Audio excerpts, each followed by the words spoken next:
Vamos a ver las partes de las curvas cónicas. Comenzamos con la elipse. Hay bastantes paralelismos con la circunferencia. Ya no vamos a hablar de esto porque ya está en otro video. Entonces, pero al tratarse de curvas cerradas, tiene bastantes paralelismos. Comenzaremos.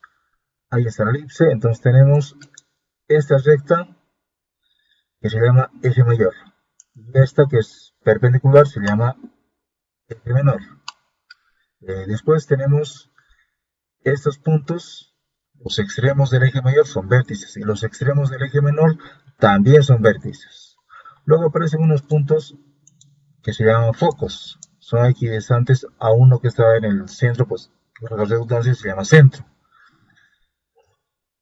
Estos puntos son fijos y son los que van a definir la elipse, eso vamos a ver en otro video. ¿Qué más? Si trazamos una recta que pase por el foco y sea perpendicular al eje mayor, este se llama lado recto. Ambos focos lo tienen. Luego, podemos trazar una recta que toque a la elipse en dos puntos y que pase por el centro. Por ejemplo, esa que está en verde. Ese se llama diámetro.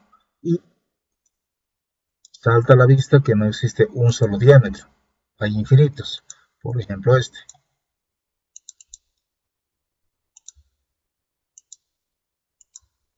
Ese sería otro diámetro.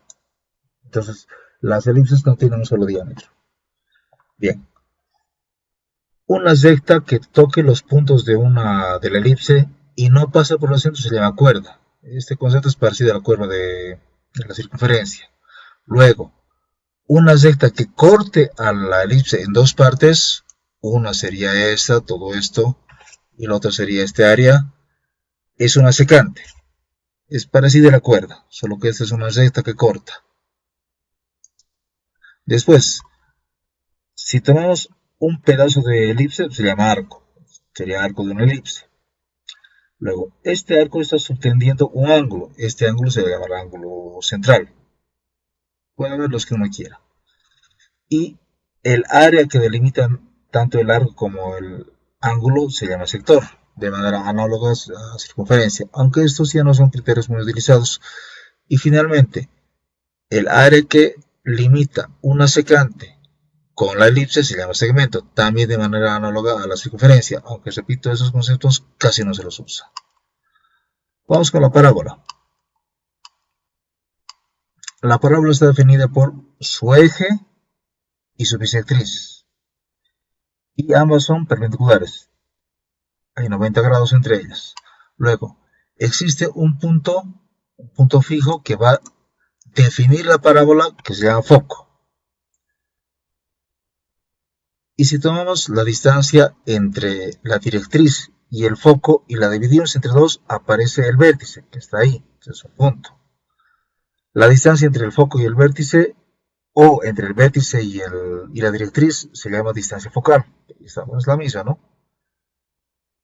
Si trazamos una recta que sea perpendicular, se lo vamos a cambiar de color,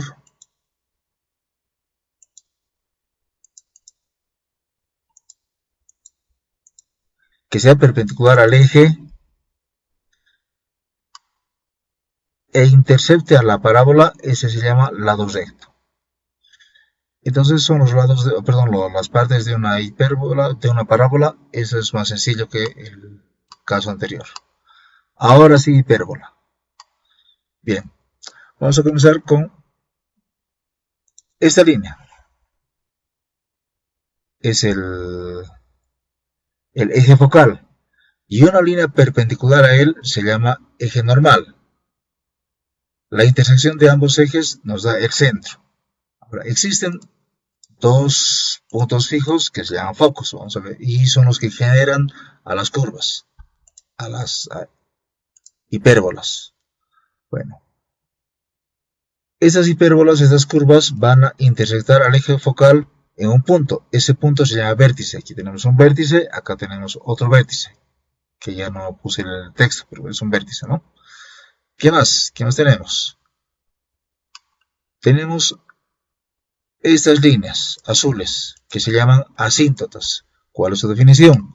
Una asíntota podemos prolongarla hasta el infinito y la curva, la hipérbola, nunca la va a tocar. Cada vez se va a acercar más y más y más y más, pero nunca la llega a tocar. Eso es una asíntota. Entonces, una hipérbola tiene dos. Las asíntotas necesariamente van a pasar por el centro. Se van a interceptar en el centro. Ahora, vamos a partir del vértice o de los vértices trazar unas rectas. La distancia entre las rectas se llama eje transverso. Yo sé que no es una línea, es en realidad una distancia, pero así se le llama, eje transverso.